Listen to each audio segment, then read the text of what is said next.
Bandolero Set, Texas, 1968. Heat shimmered off the dirt as James Stewart stood with his hands on his hips, watching Dean Martin rehearse a horseback scene. Stewart was 60, an icon, 80 films behind him, an Oscar on the shelf, a man who had defined the Western alongside legends like Wayne and Cooper. He knew cowboys, real ones, Mizzy Miz. And from where he stood, Dean Martin wasn't Tehuan Vim. He was a singer playing dress-up. Stewart turned to director Andrew McLaughlin, his voice low and final. "This isn't going to work." McLaughlin glanced at him. "Why not?" Stewart didn't even hesitate. "Because singers don't make cowboys, they make noise." Then he turned and walked back toward his trailer, dust rising behind him. What followed over the next 3 weeks would force Stewart to swallow every word he'd just spoken and quietly reevaluate everything he thought he knew about Dean Martin and professionalism itself. Hollywood in 1968 was in transition. The old guard was fading, the rules they lived by slowly dissolving. Stewart, Wayne, Fonda were men of discipline and structure. You showed up early. You knew your lines. You respected the craft by working harder than anyone else. Dean Martin represented the opposite of that world. A nightclub singer who drifted into movies. A man who joked between takes, made it look effortless, showed up relaxed, unbothered, almost careless. To Stewart, that wasn't confidence. It was disrespect. Bandolero wasn't a comedy. It was a Western, harsh and physical, about two outlaw brothers on the run. Horses, guns, long days in unforgiving heat. This wasn't a place for pretenders. Stewart arrived every morning before sunrise, already in costume, lines memorized, boots dusty before the first camera rolled. Dean arrived later, coughing, laughing with crew members, tan perfect, hair untouched by the chaos around him. Stewart noticed everything. The timing, the lack of visible strain. When McLaughlin called the first scene, the two men mounted their horses. Stewart moved with the precision of decades of experience.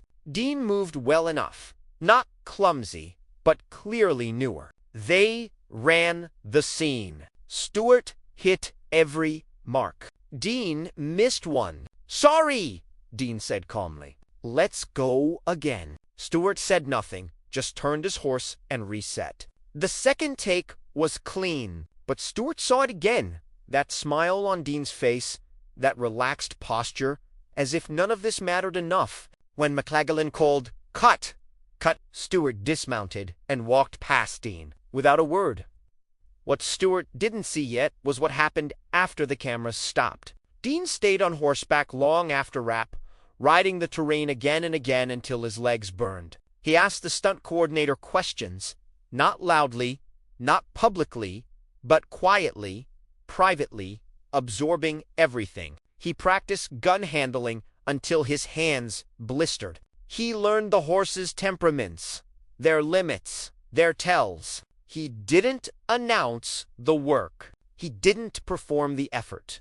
He just did it. Day after day, week after week. Dean never complained about the heat, never asked for lighter days, never requested doubles. When a stunt went wrong and he hit the ground hard, he got up, dusted himself off, and said, "Let's reset." Stewart began to notice. Not all at once, but in pieces. Dean stopped missing marks. His riding became instinctive. His movements sharper. His timing exact. And yet, he never lost that calm, never lost the humor, never lost the ease that Stewart had mistaken for laziness. By the third week, Stewart watched Dean ride full speed through a dangerous sequence, hit every cue, deliver his lines cleanly, and dismount without a single wasted motion. New smile. No show, just work. That night, Stewart sat alone outside his trailer long after sunset, replaying it all. He realized something uncomfortable. Dean Martin wasn't careless. He was efficient. He wasn't unserious. He was secure. He didn't broadcast effort because he didn't need validation for it. The discipline was there, just invisible. The next morning, Stewart arrived as usual, early and ready. Dean arrived later, same relaxed stride. Stewart walked up to him, stuck out his hand, and said quietly, "I was wrong about you." Dean smiled, shook his hand, and replied, "Happens to the best of us, Jimmy." From that day on, Stewart never questioned Dean's professionalism again. He'd learned something valuable, that real mastery doesn't always announce itself. Sometimes it shows up calm, quiet, smiling, and lets the work speak when it matters most. Dean noticed the distance immediately, but never commented on it. Just that familiar half-smile he used when someone decided to freeze him out. The pattern repeated every day like clockwork. James Stewart arrived early, already dressed, already focused, a man treating the set like a proving ground. Dean arrived later, relaxed, joking with grips and camera operators, friendly with everyone except Stewart, who offered nothing back. By the third day, the crew could feel it. The two leads weren't speaking off camera. No small talk, no shared laughs, just silence. On camera, they were flawless. The scenes crackled with tension, the brotherly chemistry undeniable. But the moment the director called cut, Stewart would turn and walk away as if Dean didn't exist. Raquel Welch noticed it during lunch and finally asked Dean outright, "Is there a problem with Jimmy?" Dean shrugged, lighting a cigarette. "He doesn't like me." "Why?" Dean exhaled slowly. "Because I'm not what he thinks an actor should be." Raquel frowned.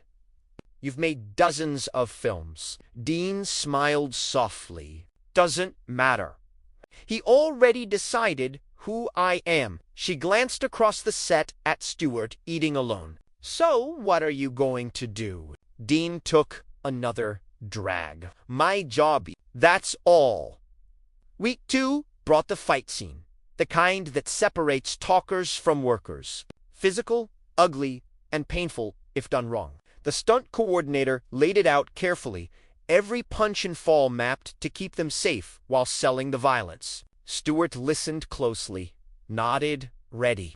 Dean listened too, asked a couple of quiet questions, then climbed into position. The first take exploded with energy. Stewart threw the punch. Dean ducked clean, fired back with a body shot. Stewart grabbed him and hurled him into the wall. Dean hit harder than expected. Pain flashed across his face for a split second, then vanished. He charged back in, finished the sequence, rolled to the ground, stayed in character. Cut!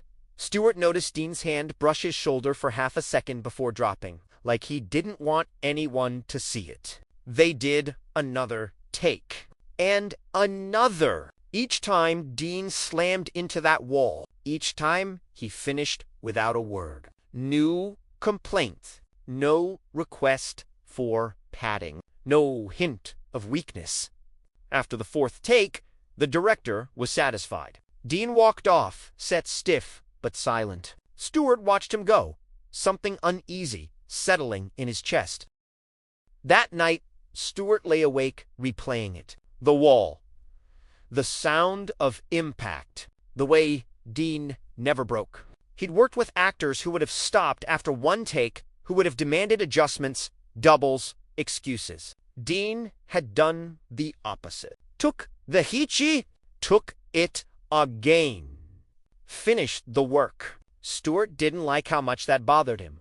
Week 3 brought the canyon sequence, the most dangerous work of the shoot. Horses at full speed through narrow rock corridors, no room for error, no safety net if something went wrong. The stunt coordinator explained the risks and pointed out the double standing by. Stewart immediately declined. Dean studied the canyon in silence, then said he'd do it too. The coordinator hesitated. "You don't have Jimmy's experience." Dean didn't argue. "I'll do it." Stewart watched him closely now. Most men would take in the escape. Dean, D.I.D. and Single, quotes, "They mounted up. The horses were nervous. The air tight with tension. Action was called and they exploded forward, hooves tearing into dirt, rock walls closing in. Stewart rode with practiced control, instincts honed over decades. Dean stayed right behind him, steady, focused, matching pace. Around a sharp bend, Dean's horse slipped on loose stone. Stewart saw it happen, expected panic. Instead, Dean corrected instantly, calm hands, firm reins, riding through it like he'd been doing this his whole life. No fear, no show, just control. When they cleared the canyon, end cut was called. Stewart dismounted and looked at Dean for a long moment. "You okay?" Dean nodded, breathing hard. "Yeah, that was something." Stewart nodded back. Something had shifted.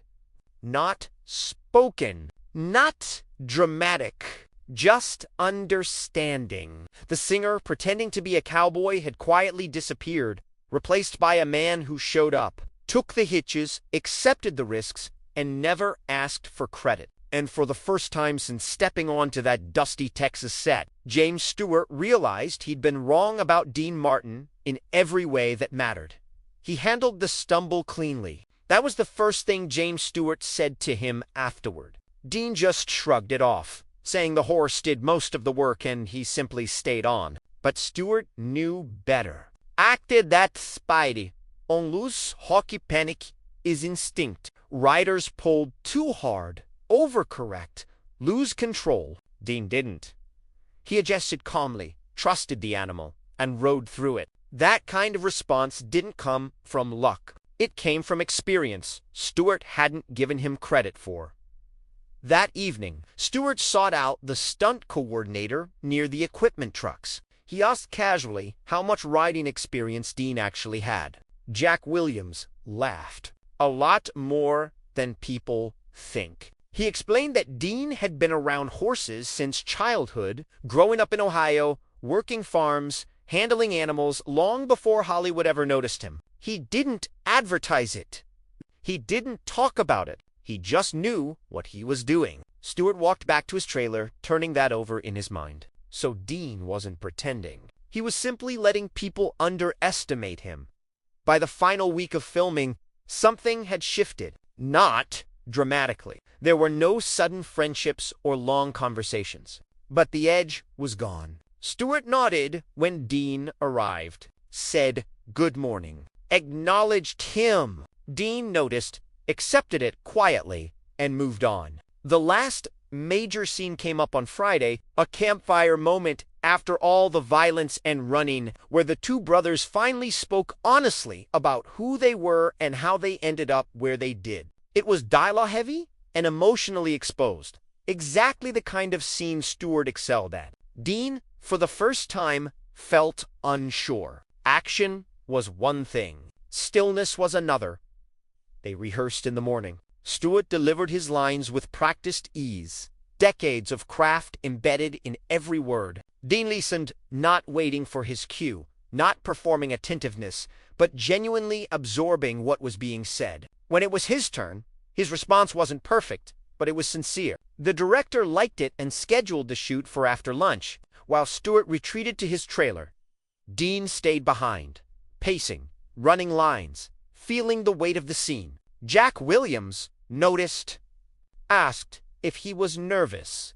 Dean admitted he was. This one couldn't be hidden behind movement or action. It required honesty. Jack told him to trust his instincts.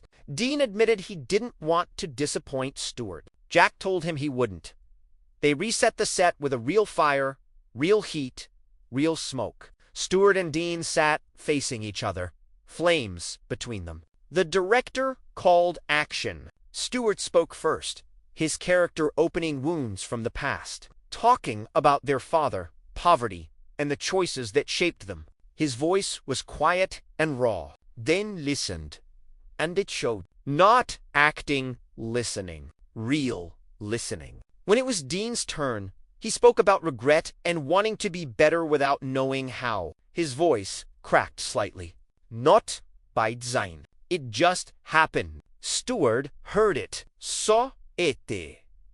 Porra. This wasn't technique. This was truth. The director didn't interrupt. He let the moment breathe.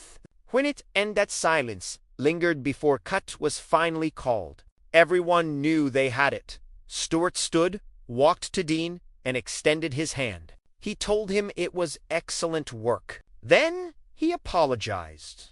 Not lightly, honestly.